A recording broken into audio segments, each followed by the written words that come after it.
dust off your old fan merch and fire up your hormones because Twilight is back. You may or may not be aware, depending on how much you cling to the past, but Stephenie Meyer, who is the author of the Twilight series, released a mysterious countdown a few days ago. Now the countdown was set for the 4th of May, which everyone knows is International Star Wars. This led to some debate. Was she doing something with Star Wars? Does Disney want anything to do with her? Me personally, I thought maybe it was going to be like a new sort of space romance novel that she was releasing. It was none of those things. In pure Mormon Stephenie Meyer style. Is she a Mormon? She's not a cool mum. She's a Mormon mum. Instead, what the countdown revealed was Midnight Sun. If you're not aware, Midnight Sun is kind of like the Zack Snyder release of Justice League. It's this fabled, lost thing that supposedly exists, supposedly is going to, I know, revolutionize the franchise. Background. Back in about 2007, Stephenie Meyer decided that she was going to re-release Twilight as Midnight Sun from Edward's perspective. Give the fans what they want. More Edward Cullen. Here, have a whole book from his moaning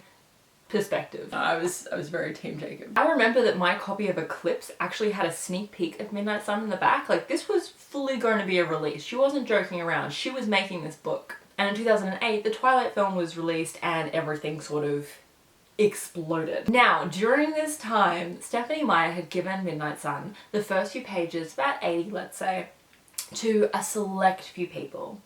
Family, friends, and Robert Pattinson. Kind of like what J.K. Rowling did for Alan Rickman when he was playing Severus Snape.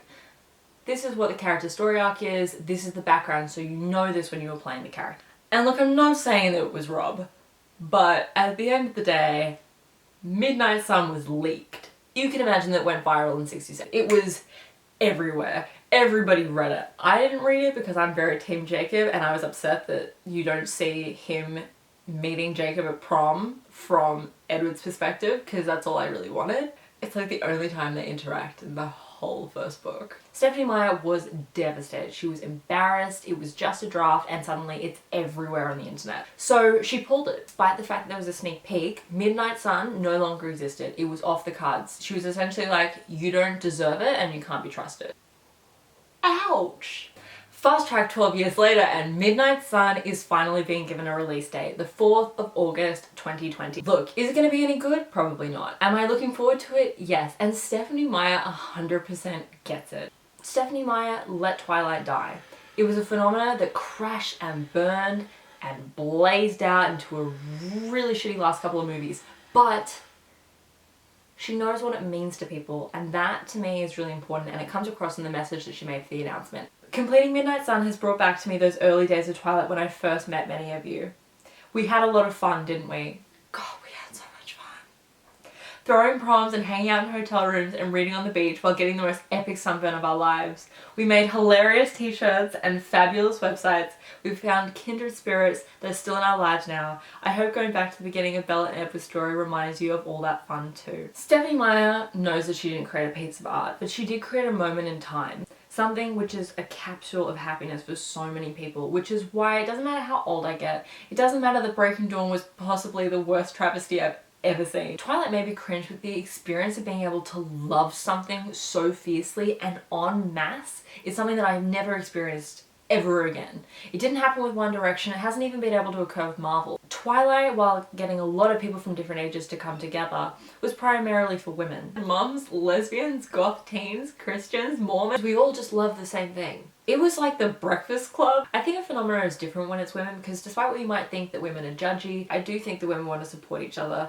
And when the rest of the world is looking at you and going, look, you're just a bunch of silly girls obsessed with a vampire or a werewolf and this dumb love story that isn't even written well. All true. When the rest of the world is hating on you for loving something, you do have to stick together, because who else do you have? You love Twilight, you're not cool by default. Every single news station had to be at a Twilight premiere because they had to film this crazy line of girls who were losing their minds over Edward Cullen.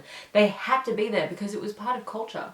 You either loved it or you hated it. You could talk to anybody about Twilight. You bump into someone you haven't seen in 7 years in a bookstore.